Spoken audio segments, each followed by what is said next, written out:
성도 여러분 안녕하세요. 오늘도 아침 예배에 찾아오신 성도님들을 진심으로 환영합니다. 오늘과 내일은 2부의 말씀으로 바울의 마지막 장면을 살펴보겠습니다. 이 바울의 장면을 보면서 마지막 시대를 살아가는 저희는 어떤 교훈을 받을 수 있을까요? 오늘 말씀 속에서 성령을 통하여 교훈을 받으시고 힘을 얻게 되시길 간절히 바랍니다. 이제 기도하겠습니다.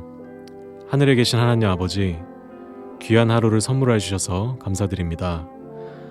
오늘은 바울이 1세기에 전한 말씀을 듣고 주님께 영광 돌리는 신앙이 무엇인지 배우고자 합니다. 말씀이 선포될 때 성령께서 주관하여 주셔서 듣는 모두가 주님께 충성하는 신앙으로 들어갈 수 있게 인도하여 주시옵소서.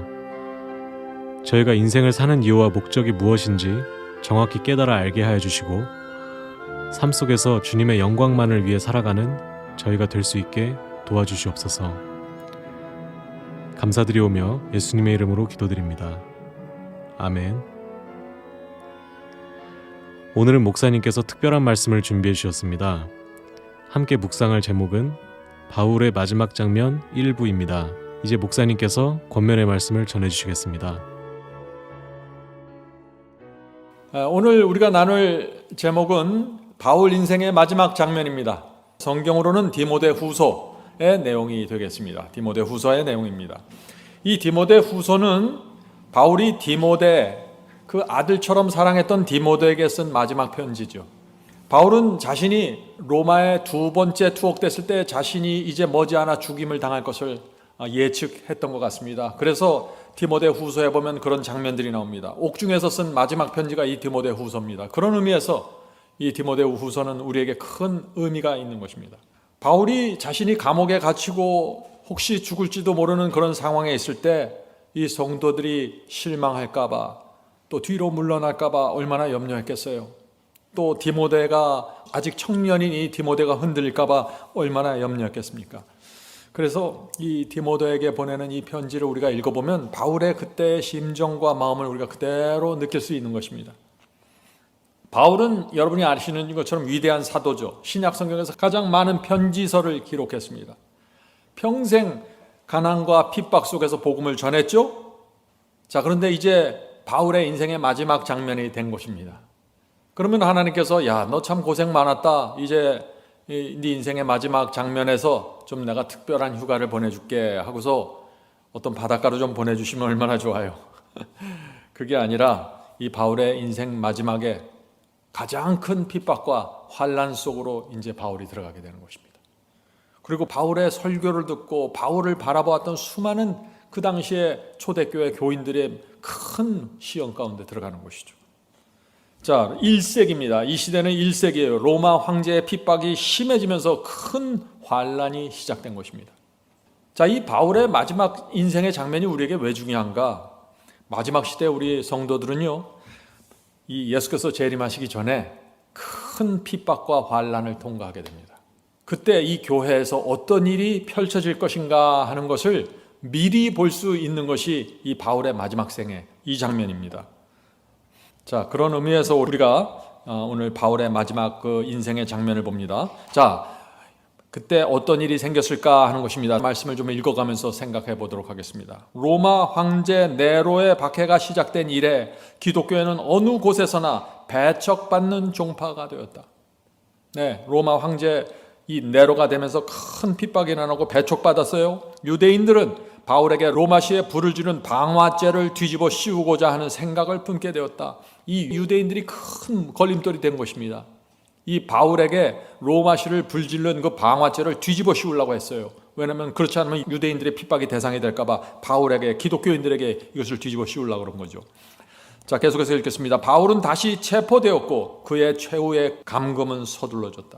자, 바울이 이렇게 체포돼서 감옥에 들어갔겠죠? 그때 감옥 밖에 있던 그리스도인들에게 어떤 문제가 생겼냐, 이제 이것을 보는 것입니다. 교회가 핍박 속에 들어갔을 때, 교회가 환난 속에 들어갔을 때 교회에서 어떤 일이 생기는지. 자, 계속해서 보겠습니다. 네로 황제 치하의 박해로 로마에 있는 그리스도인들의 수요는 격감되었다. 자, 교회가 큰 환난 속에 들어가면은 믿는 자들의 수요가 급격하게 줄어든다는 것입니다. 수많은 사람들이 교회를 떠난다는 것이죠. 왜 이 숫자가 이렇게 줄어들까요? 계속해서 읽겠습니다. 무수한 사람들이 그들의 신앙을 위하여 순교를 당하였고 많은 사람들이 도시를 떠났으며 남아있는 사람들의 의기가 크게 저상되고 겁내고 있었다. 바울이 감옥 속에 들어가면서 이 교회가 핍박을 당하면서 사람들은 굉장히 두려움에 떨게 되었다는 것입니다. 그래서 많은 사람들이 신앙을 떠나는 일들이 생긴다는 거예요. 언제요? 큰 환란이 오면. 이것이 마지막 환란 때 교회에서 일어날 장면이라 것입니다. 자, 로마에 도착하자 바울은 침침한 토굴 속에 갇혔으며 생애가 맞춰질 때까지 거기 머물러 있었다. 로마 도시와 국가에 대한 가장 비열하고 가장 무서운 범죄 가운데 하나를 선동하였다는 고소를 당한 바울은 만민의 저주의 대상이 되었다. 이 바울은 조용히 아무도 모르게 핍박받다가 순교한 것이 아니에요. 로마 전체에서, 국가 전체에서 엄청난 비열하고 무서운 범죄자 취급을 당하는 것입니다.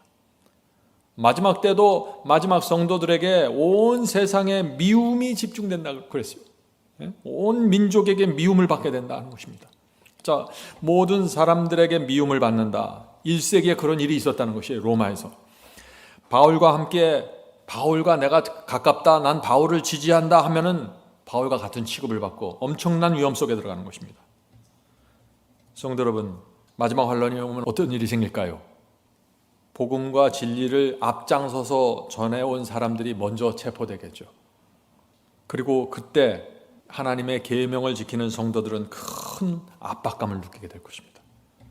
두려움을 느끼게 될 것이에요. 그때 어떤 일이 일어날까? 앞으로 어떤 일이 일어날까? 우리가 1세기를 보면 안다는 것입니다. 1세기를 보면은. 자, 1세기에 어떤 일이 생겼을까요? 바울이 체포되고 감옥 속에 들어가면서 네로 황제의 큰 핍박이 왔을 때 어떤 일이 생겼을까요? 수많은 사람들이 바울을 떠났다고 했어요. 그 중에는 바울이랑 가장 가깝던 친구들도 떠났다는 얘기가 있죠. 자, 디모데후서 1장 15절 보겠습니다. 디모데후서 1장 15절. 아시아에 있는 모든 사람이 나를 버린 이 일을, 나를이 누구예요? 바울입니다. 아시아에 있는 모든 사람이 바울을 버린 이 일을 내가는 누군가요? 디모데죠. 내가 아나니 그 중에는 부겔로와 허모게네도 있느니라. 핍박을 견디지 못한 모든 사람이 다 떠났습니다. 가깝던 부겔로와 허모게네까지 버렸다고 했습니다. 바울을. 자, 바울이 이 이야기를 디모데에게 쓰는 것입니다. 그때 이 바울의 심정이 어땠을까요? 자기 주변에 있는 사람들이 다 떠나고 바울이 가장 필요와 도움이 필요할 그때 사람들이 사라져가는 것입니다.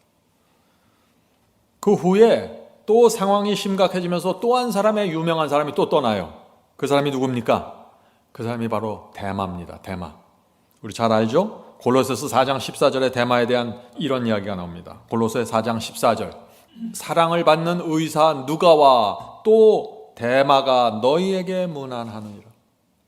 이 데마는 의사 누가와 함께 사역을 하던 아주 초대교회 지도자급에 속한 사람이었어요. 아주 바울하고도 절친한 관계입니다. 데마는 신실한 동역자였습니다. 그런데 바울이 두 번째 로마의 감옥에 투옥되자 그는 진리를 버리고 세상으로 돌아갔던 것입니다. 그것이 디모데후서 4장 10절에 나오죠. 디모데후서 4장 10절입니다. 데마는 이 세상을 사랑하여 나를 버리고 데살로니가로 갔고, 성도 여러분, 얼마나 슬픈 이야기입니까? 바울과 함께 누가와 함께 복음을 전하기 위해서 고생하면서 여기까지 왔는데 이 마지막 순간에 바울이 감옥에 들어가면서 희망을 잃어버리고 좌절해서 떠나버린 것입니다. 세상으로 떠나갔다고요. 세상을 사랑하여 나를 버리고. 참 얼마나 기가 막힌 얘기예요. 세상을 사랑하여 떠났다는 게 아니라 세상을 사랑하여 나를 버리고. 바울의 마음이 얼마나 아팠겠어요. 성도 여러분, 이런 상황이 일어나는 것입니다. 그래서 우리가 이 평안할 때 진리를 정확하게 붙잡고 충성하는 신앙이 없으면 견딜 수가 없는 거예요, 이게. 1세기 때 바울과 제자들에게 직접 복음을 받았던 사람들도 바울이 그렇게 감옥소에 갇히고 체포되면서 바울이 느꼈을 때 모든 사람이 나를 버린 것 같이 느꼈다고요. 바울이 체포됐을 때 그의 나이가 젊은 나이가 아닙니다. 나이가 많았습니다. 오랜 수고와 병으로 쇠약해졌습니다. 로마 감옥은 습하고 동굴처럼 어두운 곳이었습니다. 바울이 인생에서 가장 도움과 필요가 절실했던 때 사람들이 떠나는 것입니다. 대마가 떠나고 동역자들이 떠나고 계속해서 떠나는 것입니다. 대마가 이 바울을 떠나서 세상을 사랑해서 떠났다고 그랬는데 이 대마가 세상에 나가서 얼마나 돈을 벌었겠어요? 성공을 했으면 얼마나 성공했겠어요? 남은 생애 동안 바울이 순교당하는 소문을 들었겠죠? 그리고 그 같이 예배드리던 수많은 사람들이 핍박을 당하고 순교당하는 소문을 들었을 것입니다. 그런 상태에서 대마가 마음이 편했겠어요? 성도 여러분, 진리를 버리고 넓은 길을 가는 거 행복한 길이 아닙니다. 참담한 것입니다. 남은 평생 동안 양심의 가책을 갖고 살아야 되는 것이 이 길입니다. 진리를 모르는 사람들 괜찮아요. 진리를 한번 알았고 빛을 받았는데 내가 세상의 마음을 뺏겨서 진리를 떠난다. 최악의 경우로 들어가는 것입니다. 바울은 디모데에게 보낸 편지에서 뭐라고 또 했는지 아세요? 누가만 남았다고 했어요. 누가만. 디모데후서 4장 11절입니다. 디모데후서 4장 11절. 누가만 나와 함께 있느니라. 그 아들처럼 사랑하던 이 디모데에게 자신의 마음을 다 표현하는 거예요. 누가만 나하고 지금 같이 남아있다. 그런데 이런 상황 속에서 바울의 마음에 큰 기쁨을 준 사람이 있다고 그랬어요. 그 사람은 에베소 사람인데 그는 감옥에서 고통당하는 바울을 돕기 위해서 최선을 다했다고 했어요. 그런 사람도 있는 거예요. 그의 이름은 오네시보로라고 했습니다. 오네시보로.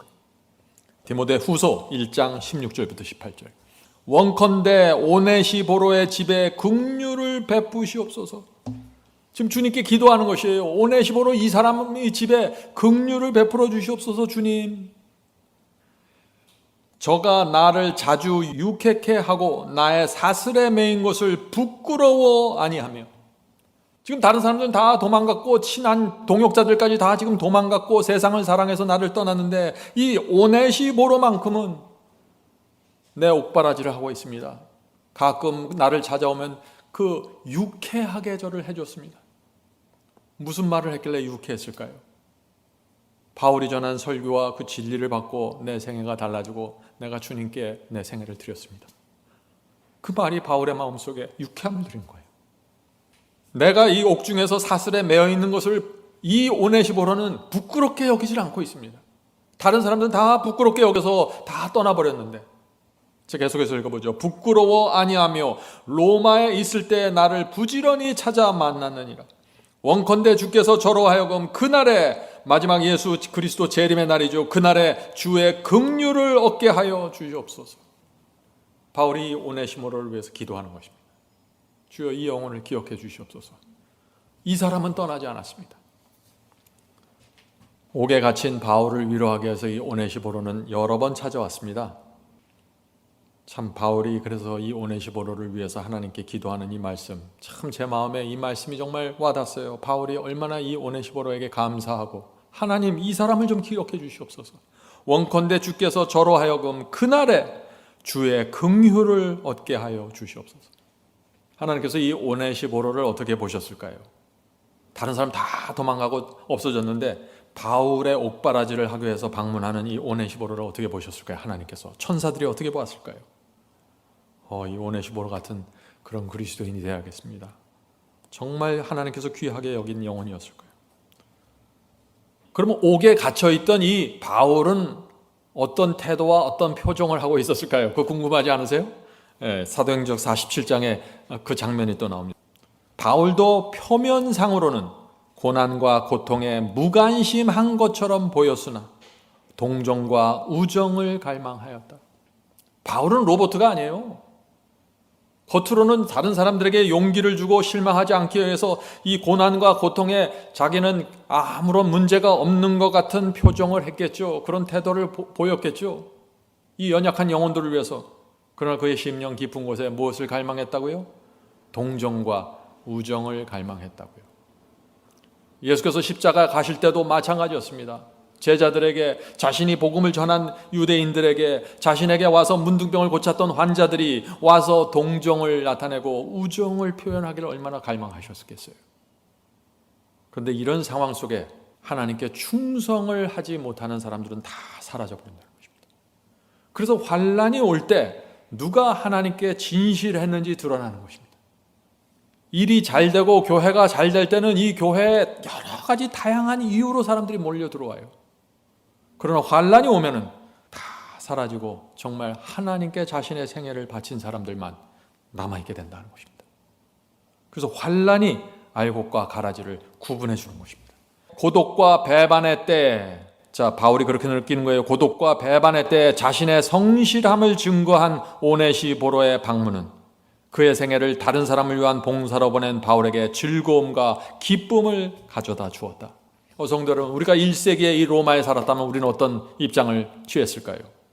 우리는 바울을 방문했을까요? 바울의 옥바라지를 했을까요? 그가 순교할 때까지. 굉장히 중요한 질문입니다. 로마 전체에서 지금 바울이 반역자로 미움을 받고 있는 것이에요. 로마 황제로부터 미움을 받고 있는 것이에요. 로마시를 불찌른 그 의혹을 받고 있는 것입니다.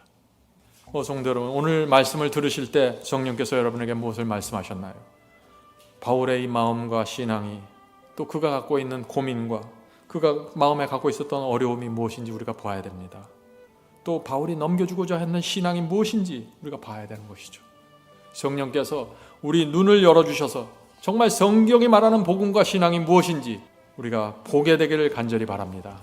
자, 이제 기도하고 마치도록 하겠습니다. 하늘에 계신 아버지, 디모데에게 자신이 받은 기별과 진리와 경험을 넘겨주고자 하는 이 바울의 마음을 볼 때 저희 마음에 바울의 생애가 펼쳐집니다. 바울의 생애 마지막 장면에서 있었던 그 바울의 간절함을 저희가 느낄 수 있도록 도와주시옵소서. 하늘에 계신 아버지, 저희가 바울의 신앙을 이해하고 바울이 가졌던 마음의 부담과 복음을 이해할 수 있도록 도와주시옵소서. 그래서 이 마지막 시대에 저희가 부족하지만 저희의 인생에서 바울이 전했던 그 복음이 나누어지고 세워질 수 있도록 축복해 주시옵소서. 하늘에 계신 아버지, 주께서 이 교회를 세워주셨습니다. 많은 곳에서 여러 교파에서 있는 곳을 떠나 여기까지 왔습니다. 주여, 이제 바울의 복음을 나눠서 받길 원합니다. 주여, 나눠주시고 경험으로 인쳐주시옵소서.